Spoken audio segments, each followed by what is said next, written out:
birthing better is an extensive set of skills.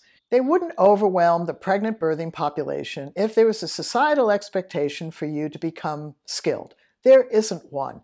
So there is this gap that you don't know exists, and that is this extensive set of skills. Because you don't know this gap exists, and you're being introduced to it now, the idea that there's extensive skills is very intimidating to people. But the fact is that any skill, if you know how to sew, or cook, or build a house, or fly a kite, or drive a car, or play basketball, whatever, there's an extensive set of skills in everything that we do. When I was in Pakistan teaching families in rural villages, and if I said to them, how do you make your roti or chapati or naan, whatever you'd like to call it, every woman in that village had 11 skill steps.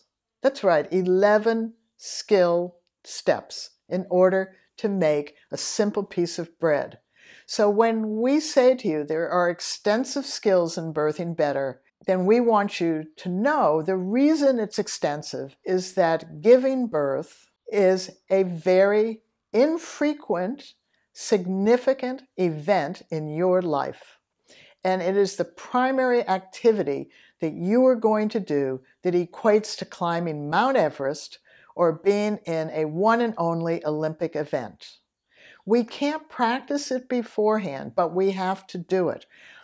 And because we have to do it, we want everyone to be skilled to know how to do it, which means that at any moment as your birth unfolds, you have to choose what is the appropriate skill for you to use at that particular moment. So one of the skills we are going to share with you in this particular Mothers-to-Be Pregnancy Academy is the concept of tensions. Too many women end up with more medical interventions because of a delay in first stage of labor, the dilation stage. And then others have more interventions because of delays in the pushing or the second stage, the delivery. And what Birthing Better families discovered over time as we developed these skills in the early 70s, it had to do with tension. Each of us shares the same body, men and women alike. We blink, we cough, we can tighten up our rectum. We have the same bones, same muscles, but our tensions can be very different. Some people are very flexible, others aren't. Some women, when you learn to map your pelvis in Birthing Better, you will find that the dimensions of your pelvis are quite even, like my pelvis is. Other women have quite narrow pubic arch or a very curled under sacrum or very wide between their sit bones or narrow between their sit bones. So knowing this is important for you to know how your baby sits in your pelvis. But that doesn't really have to do with tension per se, except that the bones of your pelvis have the ability to move if we know how. So if your pelvis doesn't move easily, then you have a structural tension. If there is tension inside your vagina, so a man would say, oh, you're tight.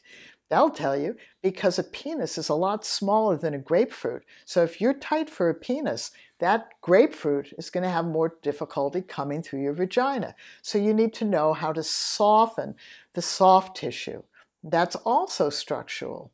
If you tighten up down there now, that's conscious tension. If you sit with your shoulder like this, or your hips off, or your back's out, you will have unknown tension inside.